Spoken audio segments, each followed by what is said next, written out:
Oh. Can you hear me? Hello? Yeah, it went. It was like scratchy for some reason. That's weird. All right, this is the part where we banter back and forth while the theme song plays, so the audio can catch up. Happy belated D-Day. Oh, thank you very much. Which was Monday. Mine was also on a Monday this time. Was my birthday on a Monday? Holy shit, it sure was. That's so funny. I was born on a Monday. Were you? I was born on a Monday at 3:30 a.m. I was rude as fuck. I was just in the middle of the afternoon, like 2 something. See, that's convenient. You know, not too late in the afternoon, not too early in the day. Just, you know. For my mother, it was inconvenient. It did not matter what time it was. You know, some people just can't be satisfied with a timely baby. Yeah. What did you do anything? I mean, I know we're quarantined, but did you do anything for your birthday? Well, I was treated to some steak, which is always a treat. You know, that was wonderful. I also received some Lego. I got some Legos here. You know, it was the Mickey Mouse Steamboat Willie set. Which is, I saw that. It looks so cool. It is. I can't wait to put it together. It's a little difficult to find, so I was very surprised to get that, you know. But it seems like it'd be a nice challenge too because it's black and white. Yeah, that's what's going to be fun about it. It's like 700 some odd pieces and black and white. So it's like when people put together those huge jigsaw puzzles that are like the entire color spectrum. I love that. What is the yeah, I know, I love those too. What is the average like Lego set piece amount that you do? Average, I think probably around that level. Because I like you say 700, but I'm like I don't remember like what like is that a big set? Is that mid-size? What is that? Yeah, that's a mid-size set really. I mean the Avengers stuff that I was putting together, like 700 pieces would be about the size of the Guardians of the Galaxy ship that I did, the Milano. Mm-hmm. Yeah, that's about that size. But where do you put them once you're done? Because you have a lot of sets. Yeah, and that's actually one reason why I haven't really put them all together. It's because finding places to put them, like BB-8 sitting on the shelf. I put the Christmas ones away because I just felt weird after Christmas, you know. Yeah. The other ones, what I'm gonna start doing is once I put them together and display them for however long I want. I'm going to start taking them apart and putting them in those big Ziploc freezer bags with the instructions. I'm going to throw the boxes away, just put them in those Ziploc bags with the instructions, and then just file them away. And if I want to give them away, I can do that. And whatever kid gets the sets can just mix them up however they want. I'm not going to think about it. I'm going to just let them be free in the world and benefit someone else. I gave all of my Star Wars toys to mostly my nephew, but my nieces and nephew. And because at the time I was like, I'm never going to have kids. So I was like, I'm done with these, whatever. I was dealing with stuff. So I was like, okay, I'm done. Yeah. And I gave all of them to that. And like, my brother was like, they're going to be ruined. Like, and I'm like, dude, I'm done. Like, they're gone. And I don't regret it. Like, even though I do want kids now, like, even though that was a phase of my life where I was like very angry and dealing with stuff and being unfortunately influenced by a negative person who's no longer in my life. Yeah. That, former friend that was very like anti-children that was influencing me in that way. Anyway, so I was very much like, I don't want kids, so fuck this. I'm getting rid of them. And so I understand that feeling where you're like, oh God, I have to let it go. Because, like, they're going to mess up the toy. Right, like, right. Oh, no.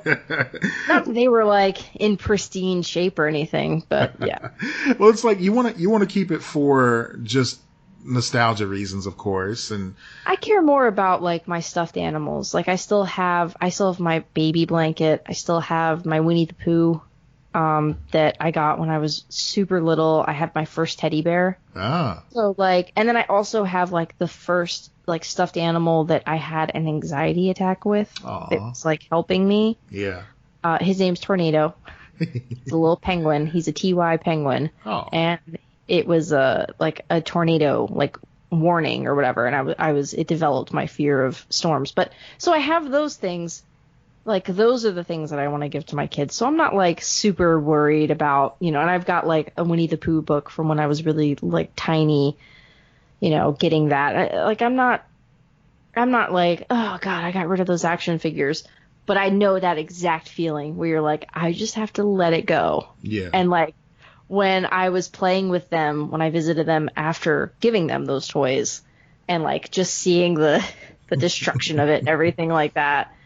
And then like, but also showing them how they worked. And like, my nephew was like, oh my gosh, I never noticed that. That's so cool. It was cool. I don't regret it. Did you see Toy Story 3 and 4? 3, yes. I haven't seen 4 yet because I know it's going to make me cry. Yeah, a little bit. Like 3. Is it on Disney Plus? It is on Disney Plus. Okay. 3 kind of got me a little bit more. I watched 3. Yeah. It got me. That one got me. And of course, I'm thinking of that scene with Andy. Spoilers if you haven't seen Toy Story 3. If you haven't, why haven't you? It's Toy Story 3. But yeah, there's the scene in the movie where Andy bequeaths his toys to Bonnie. Yeah. Yeah. And I think that melted my heart in a big way. Like that messed me up. There was a scene right before that like just broke the ground. And then after that, it was like, oh, I'm done. That's it. Yeah. I'm just messed up after this. Cool. Yeah. Cool. Yeah. Never. Yeah. So I just imagine Andy going back to visit Bonnie and being like, what did you do to these toys? Mr. Potato Head's eye is missing. Andy, Woody's hat is gone. One of Buzz's wings snapped off. Holy shit. What did you do? Yeah. Yeah. I feel like by the time I have kids, my nieces and nephew will be older because my brother is like almost 10 years older than me. So like my oldest niece is 10. So like they'll be older and they'll probably want to like give toys to the kids and stuff like that. There will be things that get passed down and then they'll get their all new stuff and it'll be the future. They'll have, I don't know, holograms and shit. I don't know. Hey, there's just something I'm great. not having kids for a while, guys. I don't want to biologically have kids, so I don't have that clock going. Holograms. Like if I have kids 10 years from now, I'll be fine. That'd be cool. Cool. You'll be old. Indeed. And I'll be your age. Yeah. That's all right. It's the circle of life.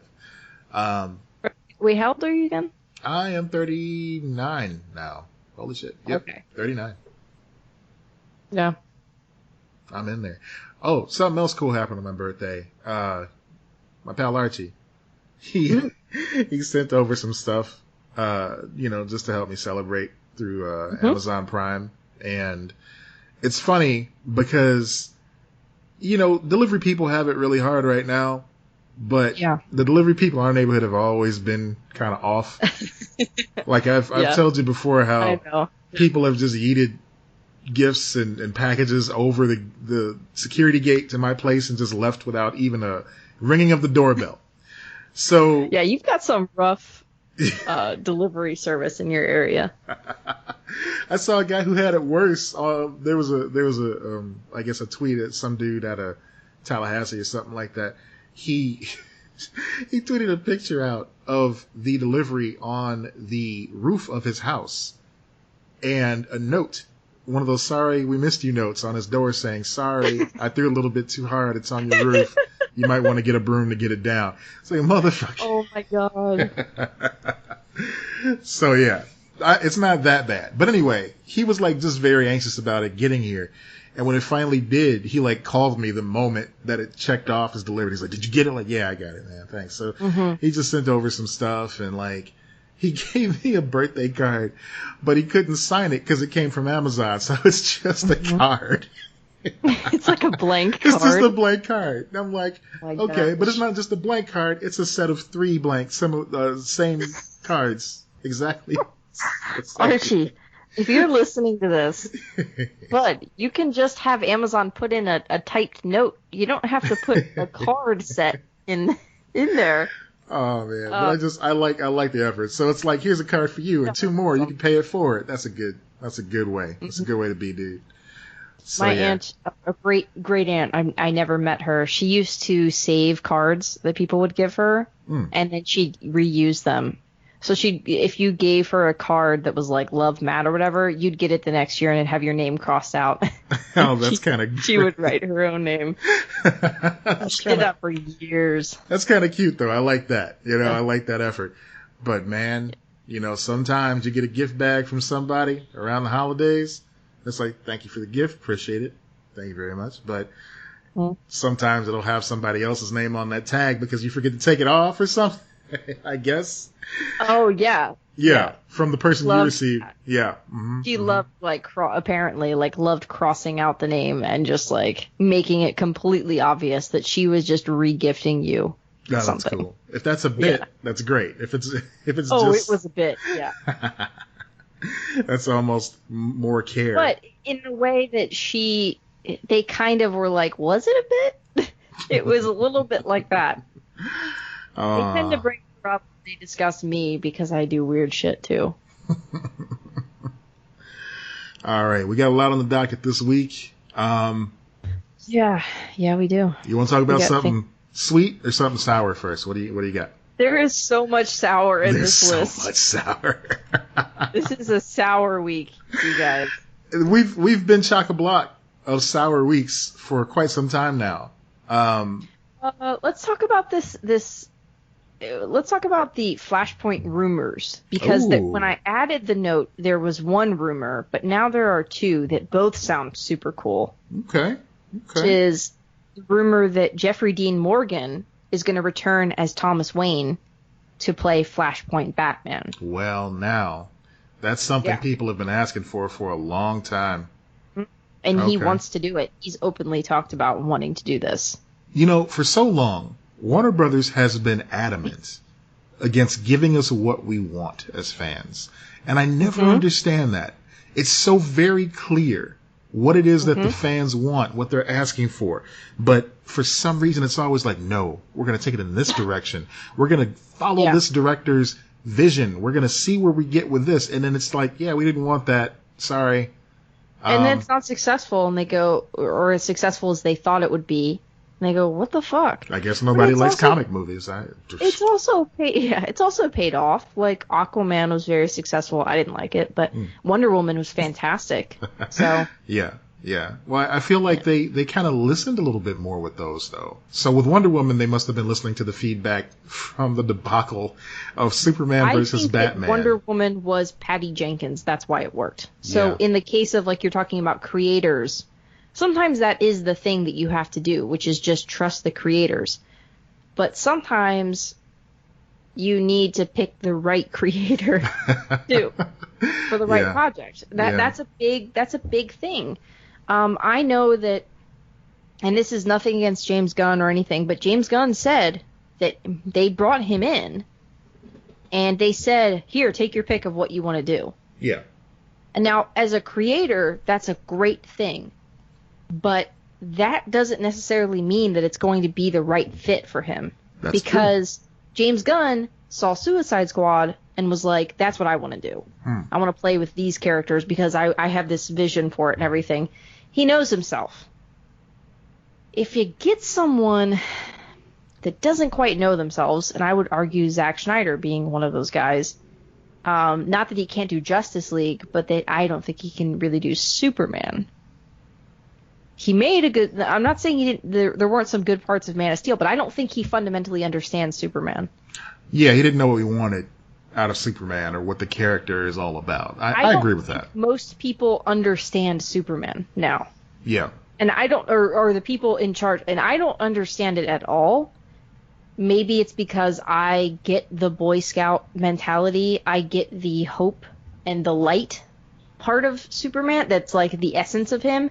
They try to make Superman into something he's not. And I've talked about this numerous times. I'm not going to get into it again. Well, I think we need to get middle-aged men out of a point of power in these comic companies for years and years. I mean, I understand that we want to have people with knowledge at the table. We want to have people with encyclopedic knowledge of history like Jeff Johns and Mark Waid. That's fine.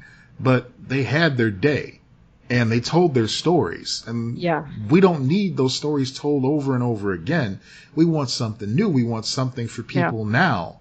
And to do that, I think we need youth and we need women, honestly, at the table. There's one story that I wish I could do, whether it be comic book or movie or TV show, whatever, it is Superman. Like, that is the one I would pick. If you gave me that chance right now to do anything, I think it's the hardest one too, but that's what I would choose. I think it doesn't need to be difficult though. It's no. people... That's the thing. To me, it's not difficult. Mm-hmm. I understand this character. I understand how I understand what a good Superman story should feel like. Yeah. And it's very grounded. Instead of I'm tired of the dark superhero movies too. I'm tired of it too. But then again, I mean, there's an exception for everything. Like the video game series Injustice, I really enjoyed that because it was something different. It was something that it's like, okay, we need to break some rules to tell a good story here. We can't just appease the people that buy comic books every month and those numbers are going up and down or whatever. But, we need to tell a new story. And they're doing that in the comics now, thankfully, with stuff like, the metal stuff, the dark stuff. And they've re-embraced the whole aspect of the multiverse, So they understand that characters... I just thought of this. Yeah. When's the last time a woman wrote Superman? Oh, man, I don't know. Has a woman ever written Superman? There have been some great women that have written Superman over the years. Because I don't remember...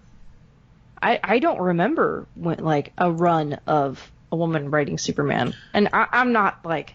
I don't claim to know all of... I am not an encyclopedia of comic book knowledge or anything like that. Yeah, no, Barbara Kessel, she wrote a lot of Superman stuff in the 90s. She was actually one of the writers during the Death of Superman stuff.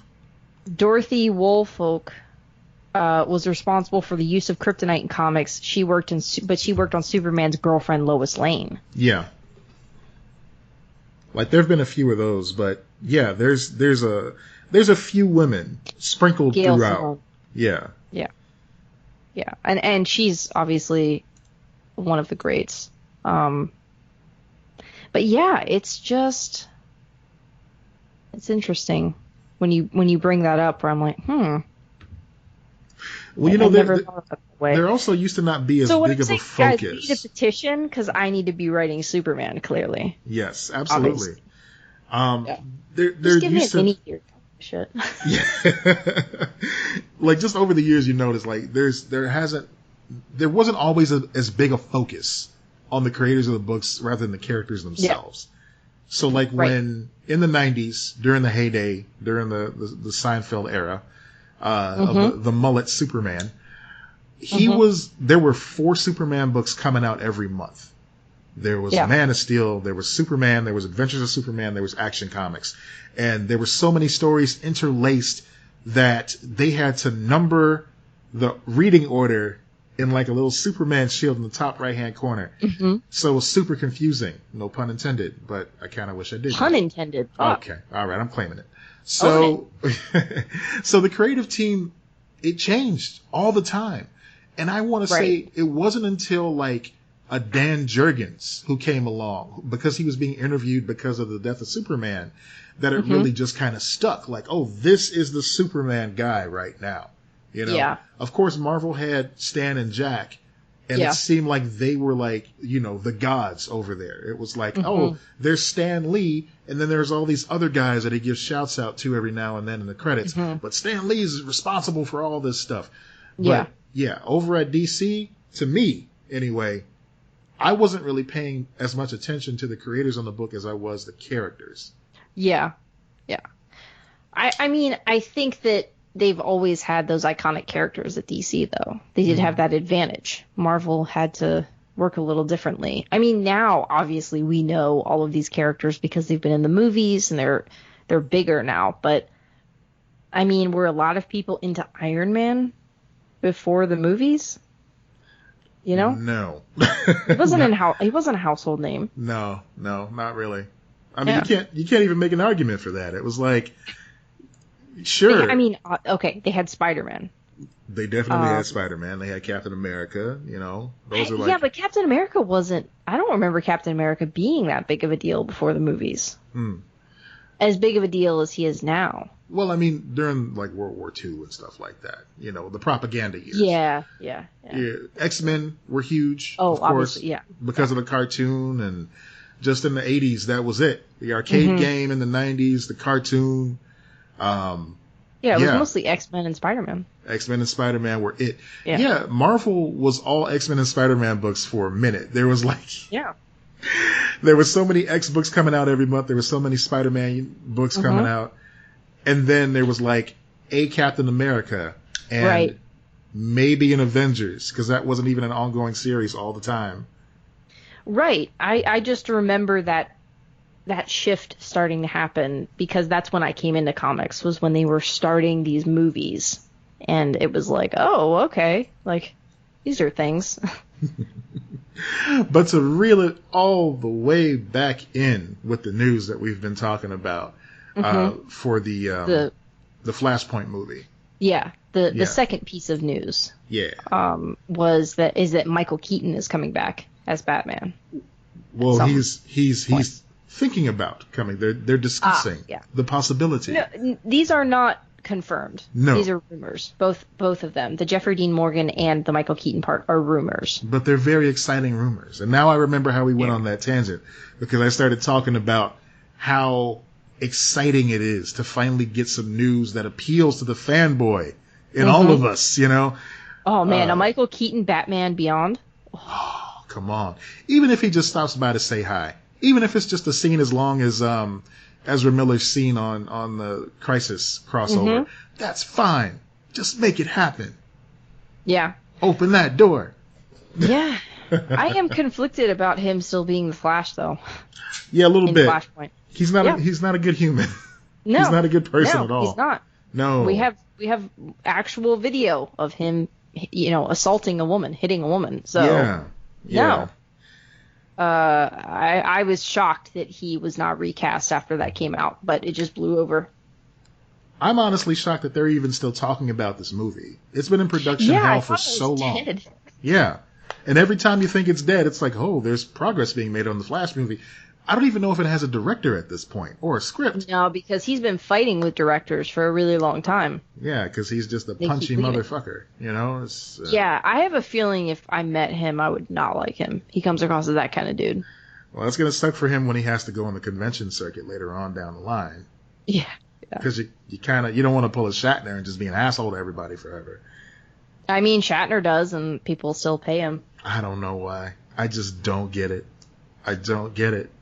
But, I don't either. And there's a difference between, defending yourself or having issues or boundaries or whatever. Mhm. Like, some people can come across, like Stephen Amell can come across as an asshole, I think. But yeah. I do not think Stephen Amell is an asshole. I think that he's just strong. Like, in his this is what we need to do. This is how we should do it. Like, that kind of person. But there are straight up William Shatner who's just like, no, that's a different ball game. Like, Yeah. no. I thought Stephen Amell was a jerk until I started watching some of his Instagram live videos and all his philanthropic work as well. Oh man, what was that crafty word that he used to have? Put it on t-shirts all the time. Do you know what I'm talking about? Yes. It was like simplicity or something like that. No, it was two words combined. Right. Fuck. This is going to bug me now. So I'll keep telling you what I was going to say while you're looking that up. All right. So I'm not looking it up. I'm searching my brain because I don't even know where to start looking it up. Right.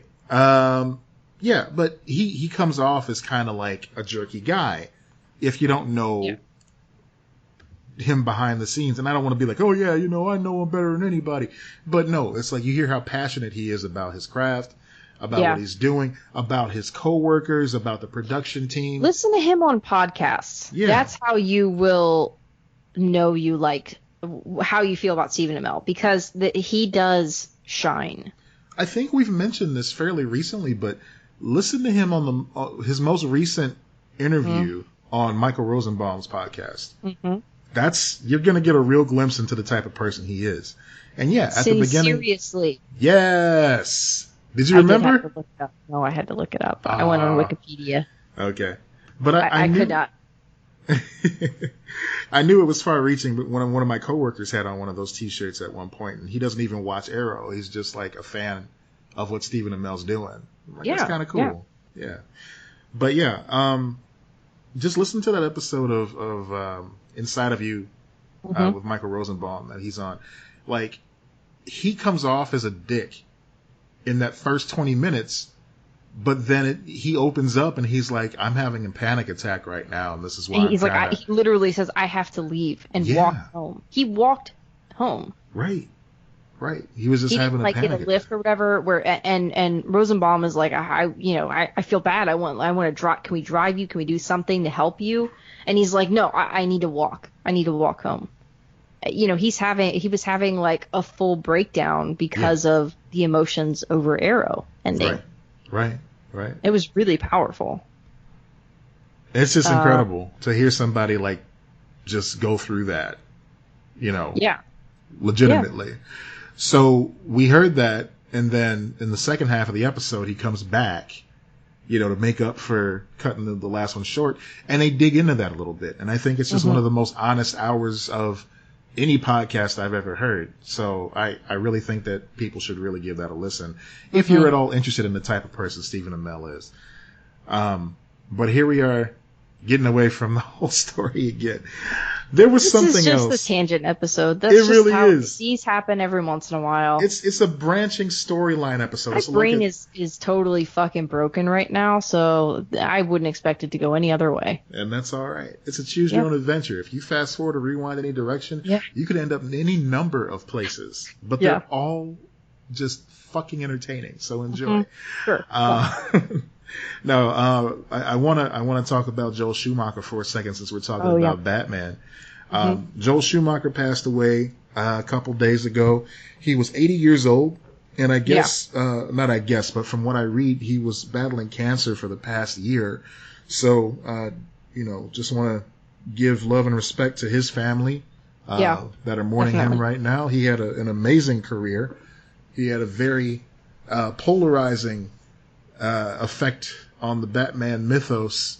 I don't know. Did you enjoy his Batman films at all? Yeah, but I was a kid when they came out. Okay. So it was like, they were just fun movies to me. Yeah. Like, hey, we're at the movies. This is great. Yeah. And they had like the McDonald's cups and shit like that. Like, oh, this is fun. Oh yeah. You were. And I was like, Robin is cool as shit. Like, yeah. Now I'm like, what the fuck? Chris O'Donnell. Yeah. I'm a grown man. I'm gonna adopt another grown man. He's gonna be my fucking ward. Yeah. And then Alicia Silverstone goes in. You're like, oh shit. Yep. Okay. I've got you. You've got me. Who's got you? Mm-hmm. I saw that ad so many times. Oh my goodness. So those movies were for somebody. They weren't necessarily for me. No. Yeah. I'll go back and say, and I've gone on record to say this on our Patreon episode too. Those soundtracks fucking slapped. They were the best soundtracks. They knew what they were doing. I think that Batman Forever probably holds up better. I think so. Which one? Because it was Batman Forever and then Batman and Robin? Yeah, I always thought that was an odd naming choice because Robin is introduced in the third film. Yeah. And it's Batman Forever. But then the next one is Batman and Robin.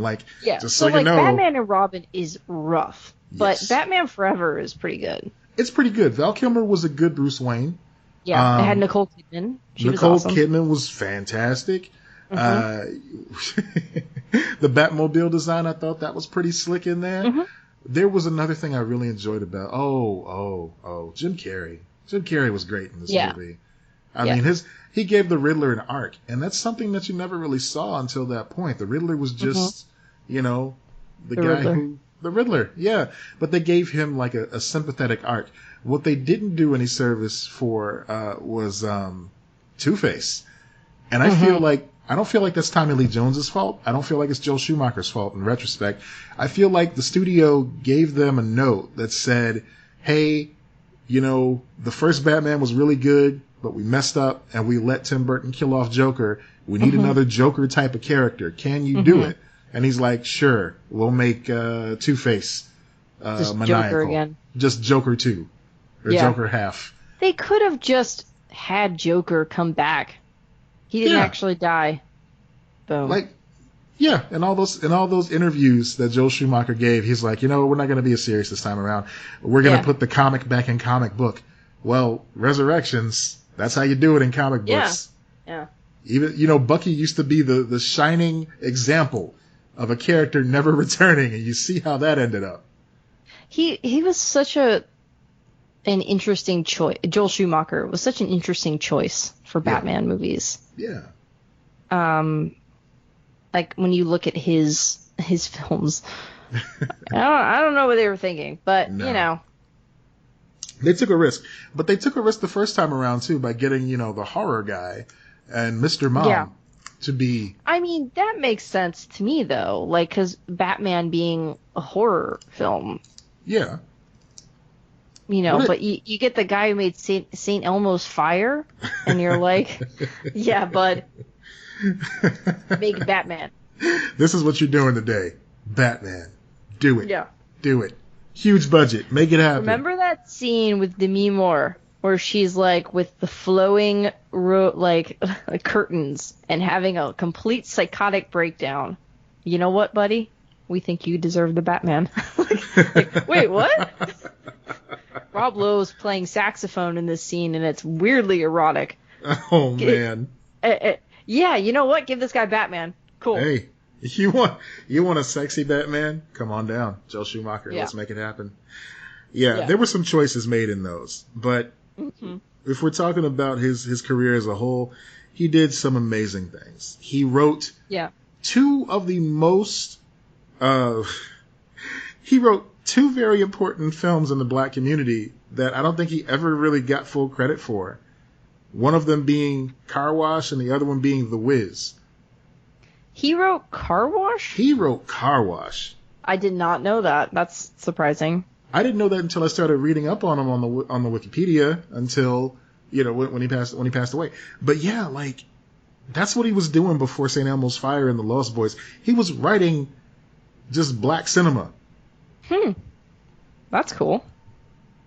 Did not know that. Yeah. He also wrote Sparkle. Which doesn't get a lot of love. It's a movie that's inspired by the history of the Supremes. Period. Oh, piece. Okay. Yeah. Oh, yeah. I know what you're talking about now. Yeah. I haven't seen, but I know what you're talking about. But he's done a lot of stuff that did very well. Of course, St. Elmo's Fire, like you mentioned, Lost Boys he directed, Flatliners. D is trying to not yell at BMO by whispering very loudly at him. Joel Schumacher also claimed to have sex with over 20,000 men. Man. He was a busy man. Yeah. So that is clearly his crowning achievement. Hey, if you got it, get it consensually. Make it happen. Yeah, I guess. Yeah. Do you, boo? Yeah. Yeah, so maybe that's why he took such long breaks in between his films. He was just out, catting around, carousing, doing his thing. I don't believe him for a fucking second. 20,000, no. Yeah. I don't believe you, Joel Schumacher. He's no Wilt Chamberlain. So it doesn't matter. That's right. He ain't no Wilt Chamberlain. Come on, man. I don't believe him either. What? I remember his claims. I don't believe him. You're fucking lying. He invented the term baller. He was doing it back then. Come on, I'm not mustache. saying he wasn't doing it. I'm saying they're fucking lying about the number. It's a couple hundred. It's not thousands. Right. They're lying. I mean, maybe Hugh Hefner was telling the truth, but he was just a scumbag anyway. So weird. Yeah, if you said Hugh Hefner broke 1,000, I'd be like, yeah, okay, that makes sense. That tracks. If you said like Will Chamberlain broke 1,000, I'm okay, okay. But I'm like, fuck off. No, I don't believe you. I've never believed those. I'm like, this doesn't make sense. When do you have time to play basketball? Number one, when do you have time to do your full-time job? Number two, When do you have time to do anything? That's too many people. Yeah, that's a problem. I guess it's also like mathematically, I'm like, wait. You've never ever had sex with the same person more than once. Never. First of all. I don't know. I can't imagine. I can't even think of. It's like that level of loneliness to never be loving with someone more than one time. I can't imagine that. I mean, I can't. We're not getting into this. I'm just not the kind of person anyway. So Right. To me, it's like, I don't know. It's not our love language. We don't. I don't know. It's not our thing. Okay. No, definitely not. But even then, like, even in that situation where you imagine it, I'm like, I don't fucking believe you. That's like Barney Stinson levels right there. You gotta. Even on that show, I think it was like, it wasn't at like 500 or something like that. Like, even they were like, he's gonna strike out all the time. He's not gonna. Whatever. They had to acknowledge the fact he has a full-time job. He's dedicated to that job. Yeah. Wilt Chamberlain was one of the best basketball players in the world at one point. There's no way. Bitch, aren't you tired after playing basketball? Exactly. And then, then comes the quantity over quality thing. It's like, nah, man. He's giving out old country buffet experiences. Oh my god. Ugh. Oh no. Ugh. Yeah. Mm-mm. Nope. Every girl gets 20 seconds. Oh man. See? Yeah. No. Nobody goes home satisfied from Old Country Buffet. Gross. No. Golden Corral? Even worse. This show brought to you by Golden Corral. Come on down and get your one for $5. Will shrimp. buffets ever recover from this? I hope not, because it's always been gross. It's always been nasty, and we've never really accepted that fact until just having to face down. No, unless you're like high and at a Chinese food buffet, like it's not good. It's not good. Even if you're high, I would say go to like Waffle House before going to Golden Corral. You can do better than Golden Corral. That is truly two awful options. Yes. Ugh. No. God. Just go to a diner. Don't even fuck around with any of those places. Go to just like some diner and just let them make your food for you and bring it to you. You don't have to do anything. You don't have to try to walk. You don't have to sneeze on. Oh God. Okay. We're moving on. Honestly, just go get Thai food. It's awesome. If you're partaking, that's the combo right there. You got to know certain things about yourself before you start knowing your limitations when you're inebriated. Like, can I make a pizza without burning down my home? Can I microwave something without maybe typing in one number too many and putting in some popcorn for an hour? I 100% need a fucking adult when I've been in situations, because it is a combination of I am not functional and then I'm having panic attacks forever. Yeah. Like, yeah. It's always good for me, it works well to prepare beforehand. You have snacks on site, your bed is made, you're near your bed. If you're out, you have a guaranteed method of transportation home that doesn't involve you being behind a wheel. Right. You only have as much money on you as you need for the evening. I spent like $50 on candy See, one time. yeah. It was so fucking stupid. Mm. Oh my god. I don't get high anymore, guys. You know, yeah, okay. So, Sometimes in quarantine, I've been bored and I'm like, I kind of wish I was, but no, for the most part. I haven't been fun at all during quarantine. At least, No, outside of the first 3 weeks because I I have was done sick. so much sad drinking. Thankfully, I've stopped in the past like month and a half. But yeah, I was drinking way too much. Quarantine breakup was not kind to me. No. I've No, never no. had so much alcohol in my fucking life. Man. Oh my. I think a lot of people are with you on that. Because, Yeah. wine sales, I read somewhere wine sales are like at an all-time high right now. Yeah, Like, yeah. Drizzly's doing big business. One night I woke up and I had gotten into the red wine that you sent me. Mm. And I don't like red wine. So one of those bottles is still sealed. And I had gotten into that and I had just like beer cans and like I think I had killed the rest of a bottle of like rum or something like that, and I was like, I'm fucking dying right now. Like, this is bad. This is very bad. I've been in a rough place, guys. No lie. Things are improving slightly, but quarantine doesn't help, and Florida is spiking fucking crazy right now. So I have a feeling we're going to be in quarantine even longer. Let's talk about Florida for a minute. I'm curious about why the hell there was like a record spike. Was it 5,000 or something like 5,500, yeah. Yeah, that is amazing. Why? Are you asking why? I mean, yeah, let's make it plain. Why? This is a red state. End of list. This is a red state where people believe that their right to be a dick is more important than anything else. They will not wear masks. They will not adhere.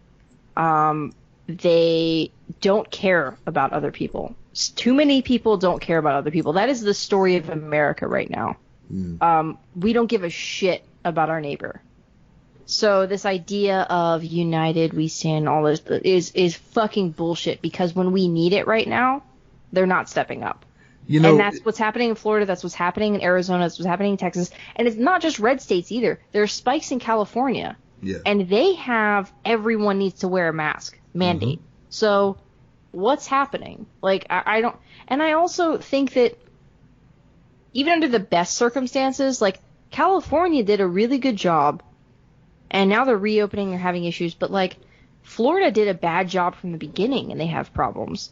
So I don't know how you navigate this. Like, I know that they say shut things down, but we're seeing like Georgia reopened and they didn't have spikes the way that we have them. So I don't think we know. I don't think we have any fucking clue how this disease works, other than we know masks should hopefully help. I mean, they've even shown the news every morning, too. Just like, hey, here's a sneeze with a mask. Achoo. Yeah. And it goes just like nowhere. Here's a sneeze without a mask. Achoo. And it goes down around the block and through a gate and over the hills and through the woods and infects somebody a mile away. Yeah, I'm exaggerating, of course, in case that needs to be clarified. But yes, it's ridiculous. It really I think that the big thing, when we're going to look back on this and we're going to go, we didn't squash the disease when we went into quarantine. We bought time to figure out how to treat people from hospitalizations. Yeah. And we bought a little extra time for this numerous vaccines being developed. But I don't know how we don't have continual outbreaks like we are having now. I just don't know. Like they're saying that like, oh, Europe doesn't have it and everything. I have a feeling as soon as they start to do what we're doing, they're gonna have them too. Right. I saw something today about a travel ban from the U.S. to the U.K. I don't blame them. No. I mean, honestly, you're keeping out the infection. Yeah. The infected. I'm curious. Like, okay, what? What would have happened if we had adults at the table to actually discuss realistically what was going to happen, the possibility of how things were going to change, the possibility of people not going with the flow, that sort of thing, instead of making it political, really. Yeah, I mean, it's like, I think that we would have had a lot of problems. Like, I don't like the idea of everything would have been okay if we had no. Right. It's like I also don't I don't like the idea of we need to reopen everything or we need to keep everything closed. Mm-hmm. And I'm like, both of these are not realistic. Do you not understand that on either side of the aisle? Like, we're literally losing businesses and livelihoods. So you're asking someone to choose their death. Slow economic death or painful COVID death. Like, that is a terrible situation to put people in. It really is. People are scared. I don't like, yes, but I don't like the this isn't even real mentality, just like everyone else. That fucking pisses me off. I also don't like people on the other side of the aisle, on our quote unquote side of the aisle, who are acting like we need to stay shut down forever. Mm-hmm. I'm like, what the fuck are you talking about? Like, clearly that's not going to happen. Right. And it should have been handled well in the first place, but that doesn't seem like a solution either. Like, mandating masks, mandating, minimizing how many people are in spaces. That's stuff we can do that could prevent a lot of this. But we have, so many different types of mentalities of how to run states. The United States is huge. Mm-hmm. We have so many different people running these countries, running different counties. It feels like that, yeah. But yeah, no, but they are like California and Florida are like two different countries. So I don't know what I was originally saying, but people at the table who knew what they were doing. I think that if we had, like, let's say if Hillary Clinton was president, I think that we would be dealing with a lot of the stuff we are dealing with. We would have had quarantine. We would have I'm not delusional enough to think that wouldn't happen, but I think we would have gotten more economic stimulus to help us out.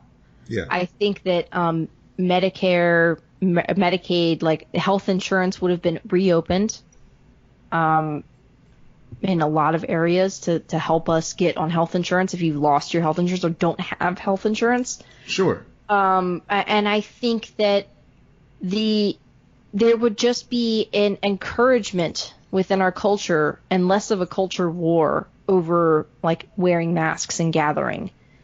It seems like it's like it's like you're trying to take our guns. That same mentality. And I don't understand it. You're trying to take our lungs? Is that basically what it is? So I totally agree with you on just about everything you've been saying. It also occurs to me that if we had been on the same page, and I'm not saying it's completely to blame for Mm-hmm. what's going on right now in our world, but the unemployment rates resulting from the lack of financial aid, which is a result of the lack of just everyone being on the same page, or at least enough people being mature enough to understand that, all right, the American people need help right now, led to the jobless, led to the unrest, led to the frustration, which leads to the capability for people who would otherwise be occupied to go out and to protest and to, cause a disturbance in the streets. And I've been saying since jump, this is why we're seeing as much unrest as we are lately. George Floyd definitely was a rallying call to everybody, because it's like, we throw this phrase around a lot, but it's like, now I got time. Because before, I was working all day. I had a lot of things to concern me, but I'm home. I don't have a job. Now I can focus on social issues, and what the fuck just happened to this guy? I need to do something about this. And not just that. You can see everything being cracked open. Yeah. Even before the George Floyd situation, you had people kind of going, why am I working this job, doing this thing, and not getting paid this amount? And like, why is my health insurance tied to my job and now it's gone in a global pandemic? Yeah. Why, like, you can see, from the start, I said like this. You can, like, maybe we've built our world on a house of cards here. Like, maybe everything is built on a house of cards. The idea that a business can't survive being shut down for a little while. Yeah. Like, I'm not talking about small businesses. I'm talking about like corporations that make billions of dollars, and are like filing fucking bankruptcy and shit. The Ridiculous. idea that Wall Street can't handle like some shutdown because everything goes haywire. The idea that individual people, and this has been a problem for years, are living paycheck to paycheck and are completely fucked by this system. We're seeing all of that now. So it's not just like the racial inequality and everything like that. It is and we've been kind of going down this road of like questioning, like the Me Too movement is starting to question, how women are being treated in our culture, things like that. So we have been on the path of questioning things for a while, but now it's kicked into overdrive because, like you said, we're at home. What am I going to do? Right. I'm not working. Well, fuck it. Like, burn it down. And it's not as cut and dry. Everybody's realization, everybody's path to getting to their current mindset isn't just cut and dry like that. It stems from a place of just a desire to be better as a country, as a people, and realizing that there are some people who have a different idea of what better means, and they're not willing to talk about it. They're not willing to sit down and reason with you, or they haven't been willing to sit down and reason with you for decades. And now it's like, okay, what else can we do? It used to be, I think it started on the Daily Show with Trevor Noah, how he was like, throwing out there, we kneel, y'all get mad. We peacefully protest, y'all get mad. We march, y'all get mad. And then it's like, well, what do you expect us to do now? What do you expect people who are angry, who are just unsatisfied with the status quo, what do you expect us to do? And just that lack of any type of obligation to go clock in somewhere. It's now, okay, well, here we are. Yeah, I was listening to Behind the Bastards podcast. They're talking about the history of policing in this country and everything like that. And one of the co-hosts on there, he was talking about how black people are like property or a thing, and that mentality of a thing asking for rights doesn't compute. And how like that's how it was back then, and it's still kind of in our culture. Like, or is very much so in our culture, where it's like, and he said it way better than I could, but like this idea of, why are you asking me for a thing? You're a thing. Like, and I was like, shit, like listening to that, I was like, oh my God, how accurate is that? Like, how many people are thinking that, but not not aware that they're thinking that? Like, how many people are going, we gave you this thing. That's it. Go away. Be done. Right. Like, this is generous enough. And now you want more? You want equal something? Yeah, what you can vote. Like, kind of. Yeah. You can, you're free, kind of. We still have prisons. We still have voting rights violations. We still have, all of these things that put, this cycle of keeping black people down. But we'll give you a little bit, and you should be grateful and not ask for any more. And that mentality hasn't gone away, even when it comes to immigrants. No. Folks who clean houses for a living, that sort of thing. It's like, I paid you this. I don't know your last name. I don't know anything about you or your family, kids, nothing like that. All I know is you come and you clean my house every week or so, and I pay you to leave. And that's it. And that's fucked up, because this is a human being and you're treating them like an appliance. Yeah. Yeah, definitely. Like that might have been the word that he used in there as well. He might have said appliance, but it was very much like an object, like not a person. And when you start to dehumanize people, we obviously know this from history and everything. Very, very bad things happen, and that's why so many bad things have happened and continue to happen to this day, because there's a lack of humanity involved with this. That's why George Floyd was murdered the way that he was. It's just that, like, to me, there's no. I mean, I could be wrong here, but like, what other explanation could there be as to a cold-blooded murder like that, other than you are both a sociopath, or you don't view them as a person. Like, you do not view this black man as a human being. Like, what other, and did that come from police? Did that come from our culture? Did that come from everything kind of mixed? I don't know. Like, it might be different for each person, but it's systemic. Yeah. And people like myself who are white just don't want to hear it. They don't want to open themselves up to it. And I'm like, it doesn't cost you anything. No, it really doesn't. It doesn't. It doesn't. In fact, it enriches your life so much to fight for the rights of others. It might cost you the comfort of what you thought was reality, which I understand that's scary, but when you break past that and see actual reality, the reality of others, all it does is make you more empathetic. You can learn so much from other people, in general. But people from other cultures especially, you can learn so much about life. There's a whole world out there that you don't know anything about. And you're just closing your mind off to it because it's what you're not used to. And that's fair. Like you said, people like their comfort. They just gravitate towards that naturally.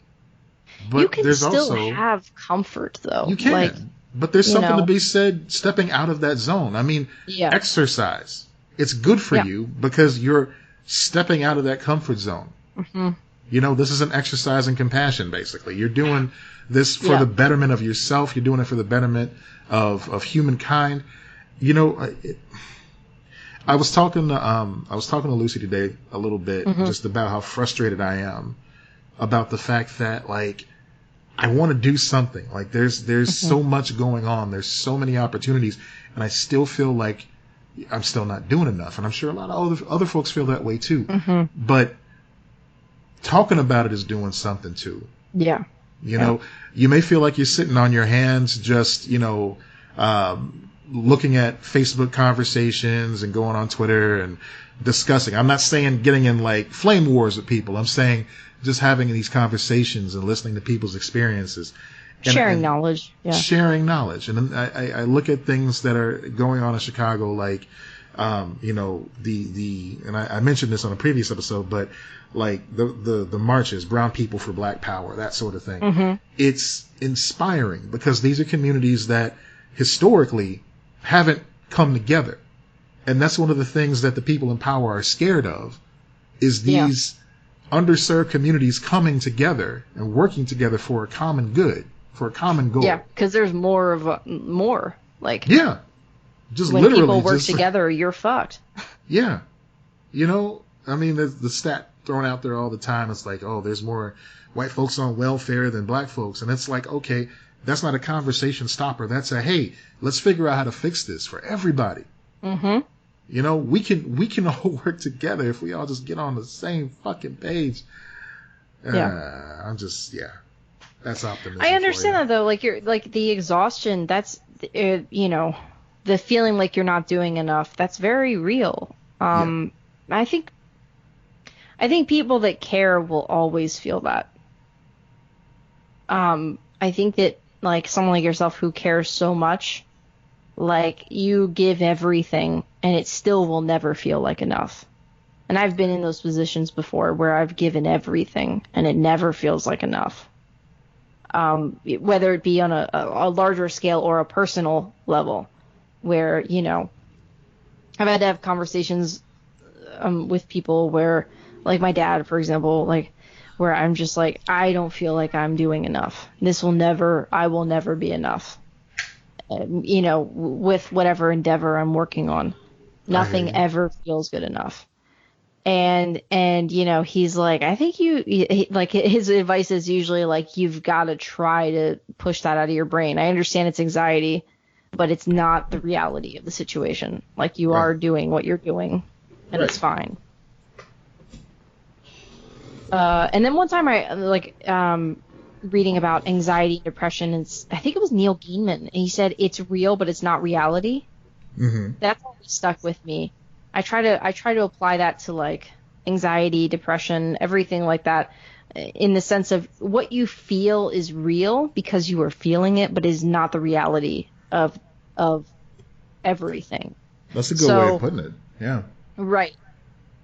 So, if you're feeling like you're not doing enough, it's okay to feel that because it is what you are feeling. So it inherently matters because it is a feeling, like, and you're allowed to feel it. You need to allow yourself to feel it, but understand that it's not necessarily the reality of the situation that you're in.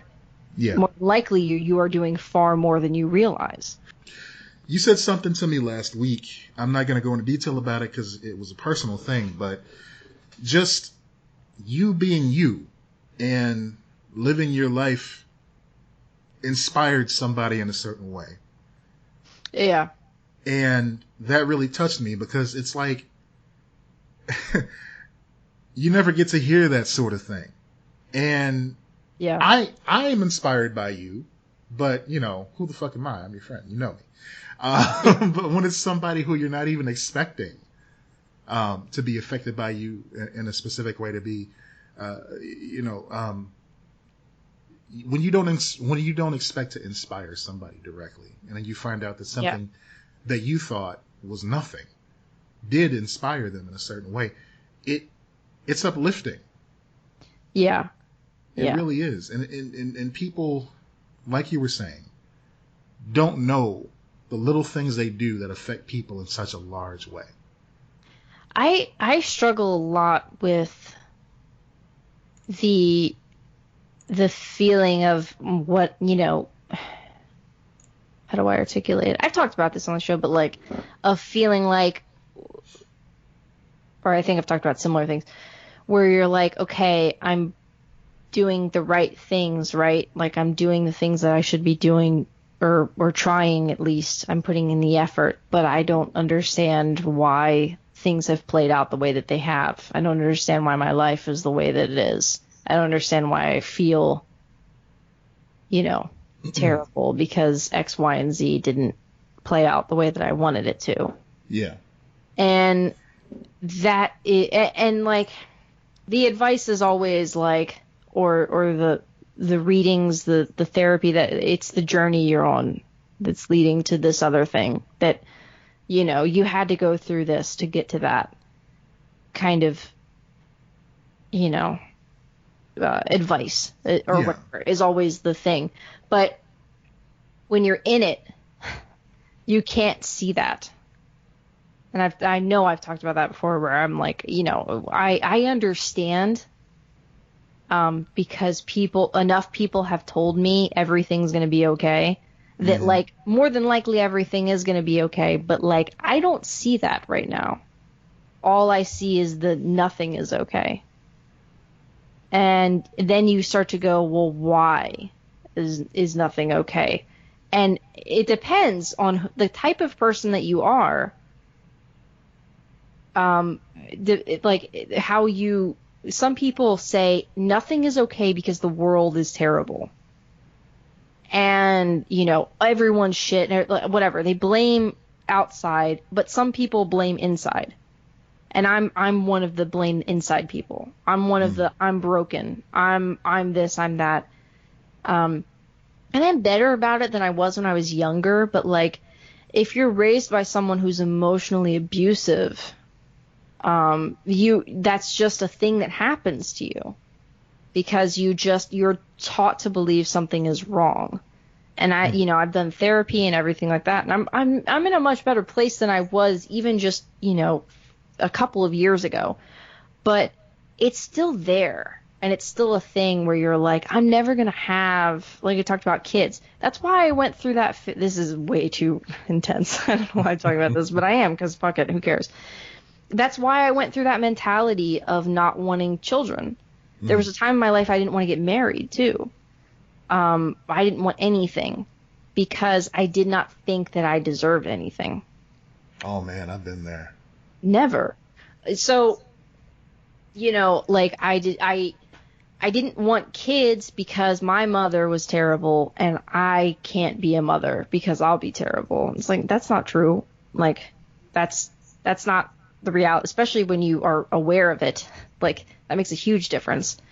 I didn't want to get married. Well, I thought I was straight at the time, so that's different. But, I didn't want to get married because my parents had a terrible divorce. Mm-hmm. And a lot of people in my life, family members and whatnot, have gotten divorced and have been bad divorces.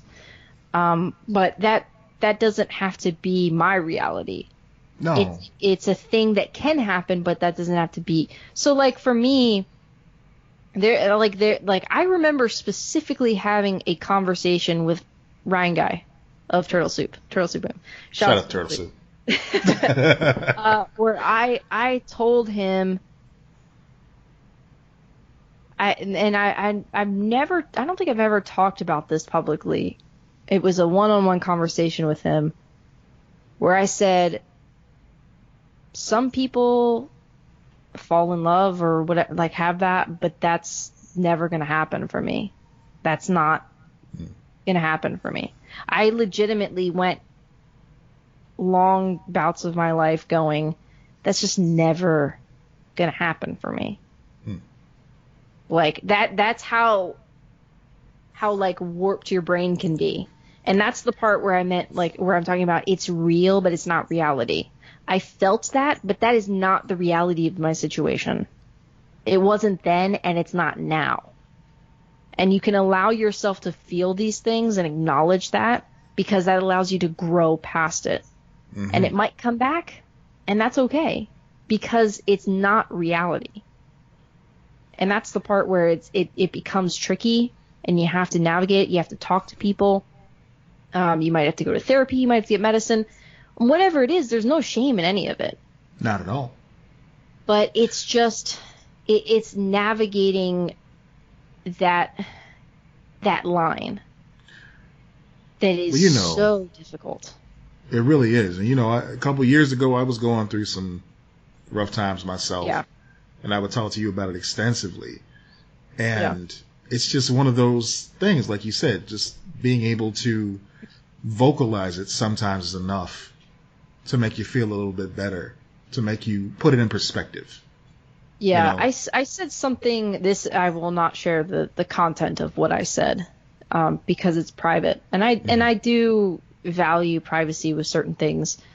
But I said something aloud to my dad recently, because I just was at a breaking point kind of thing. Yeah. And I hadn't said that out loud.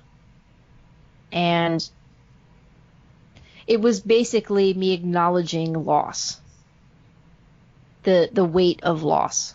And that and I was like, when I said it out loud, it was exactly what you were just saying. We're like, sometimes you just have to say it, because then you're acknowledging that it's real.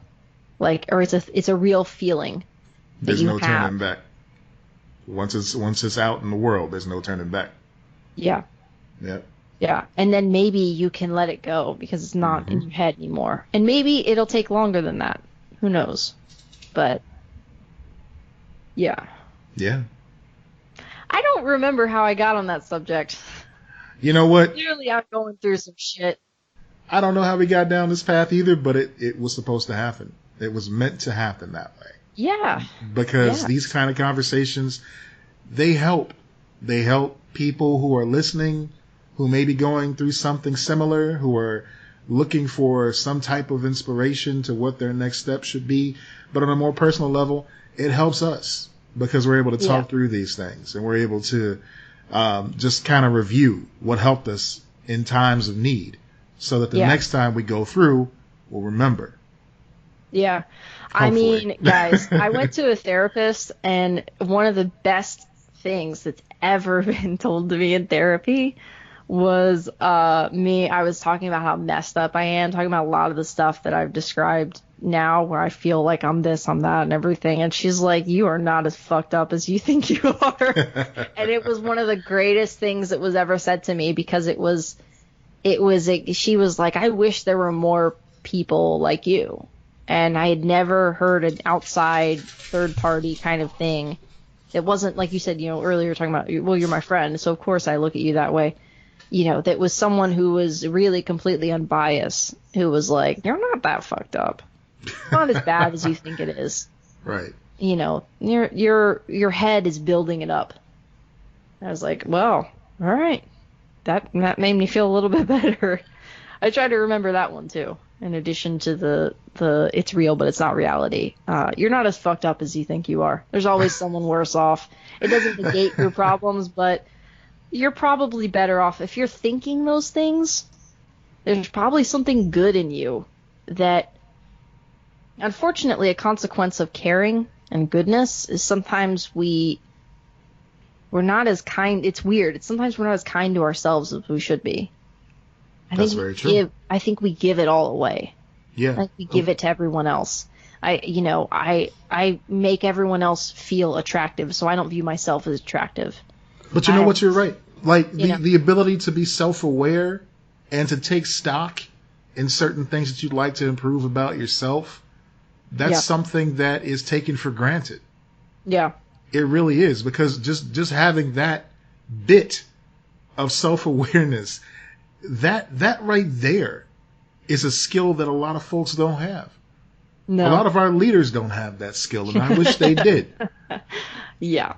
Fucking horse in the hospital. But yeah, like... There was a horse loose in the hospital, guys. I don't know how it got in here. Everything's eventually going to be okay, but in the meantime, there's a horse loose. Oh, God. The scariest thing is when you don't hear from the horse for a little while. Yeah. And then you hear he tweeted again, oh, I fucking knew you were fucking horse. Oh man, it's funny because even that John Mulaney bit is even as bad as it was then. It's like it's gotten so much worse now since that stand-up special. Yeah. Yeah, the horse is yelling at the rhino over there or whatever. Like, I'll fucking blow you up. Like man. So yeah, things are bad, but things are also good in a way. Yeah. And if you're still in quarantine or whatever, like, don't be this way all the time, because you need to take care of yourself. But like, the things that I'm talking about, this is the introspective work that I'm like, okay, well, this is a time in my life that clearly something, universe, God, whatever your thing is, like, something is telling me that this is the pain that I have to sit with to be better. Mm. And maybe that's just my way of, and that doesn't mean like, oh, this is all for a reason. Look, if you don't believe that, that's fine. Like, sometimes I hear that and I'm like, fuck you, that's bullshit. This didn't happen for a reason. This happened because something terrible happened. Like, but sometimes you need that to feel like, okay, like I just saw a quote earlier that was like, 2020 isn't shit. It's manure to like grow or whatever, something like that. Like something grows out of this. And I'm like, yeah, like sometimes you have to view it's the same thing, but you view it differently. Yeah. Whatever you got to do to get through it. But, so sometimes I'm like, okay, this is the thing. Like, if the world was going on as per usual right now, would I be running away from everything? Probably not completely, because I am an introspective person naturally, but I would be running away from a lot of it. If the world wasn't the way it is now, would I be running away from everything? I'd like to think that with proper structure, with the routine back in play, that I would be able to work on myself more the way that I'd like to. But of course, this is all speculative because even though there's the worldwide pandemic going on and countless other things that we've talked about at length, there's always something new happening. There's always something personal going on. So there's always an excuse. And I'm not saying, oh, there's no excuse. You need to get in shape right now. You're sitting on your can and eating those Pringles. Nah, I got it. No. Yeah. No, it's you move at your own pace. Oh my God, be kind to yourself right now with shit like that too. Absolutely. When this pandemic started, one of the things that I saw, one of the most encouraging things that I saw were people were making sure to put the word out there that, people have all these projects and they have all these goals and these wonderful things that they aspire to attain during this time in quarantine. But you know what? If you don't do any of that, that's fine. And that still holds true.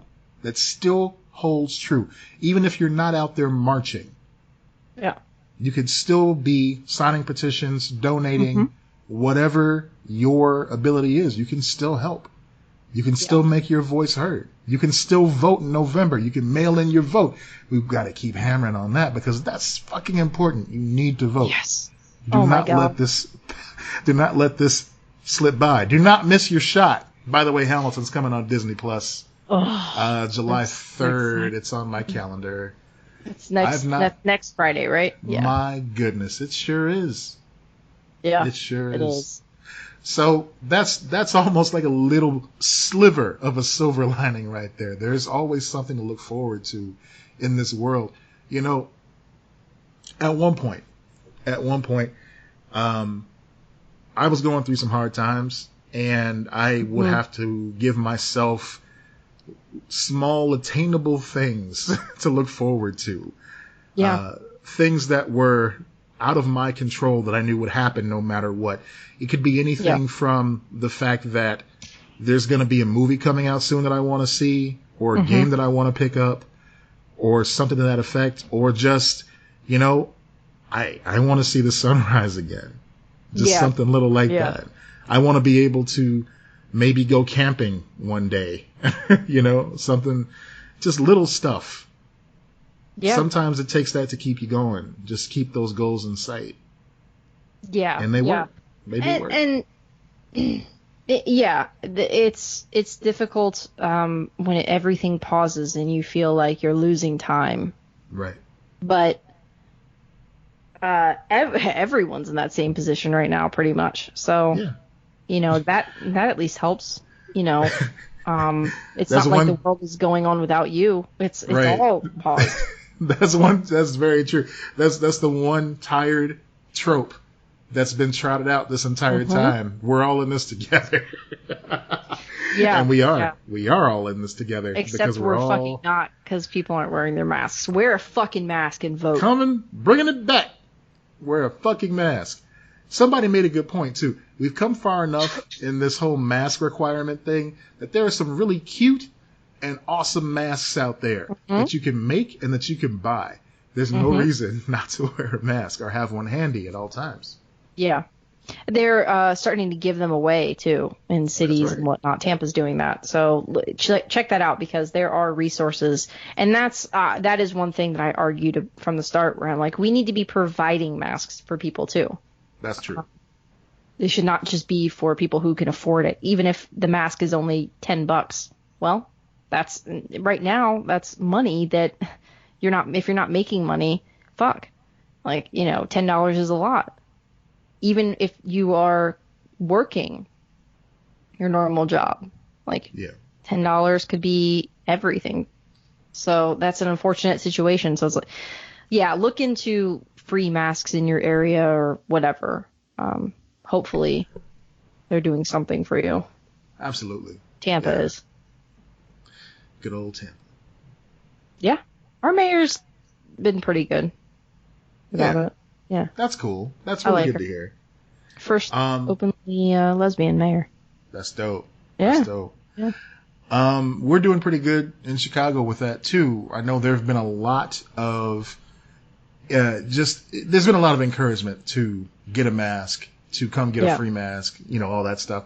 And Rogers Park specifically, which is my neighborhood, There's stuff going on like every weekend where you can come and get food from a food bank. You can get masks, all that stuff. You just need to join different groups on Facebook. If you're still on Facebook, you can join a group there for your neighborhood and just keep an eye out. Nextdoor, of course, is a thing. That website, all your neighbors are on there talking about how you don't turn off your porch light at night, that sort of thing. Yeah. But also where you can get masks and stuff. So, yeah, there are resources out there for you.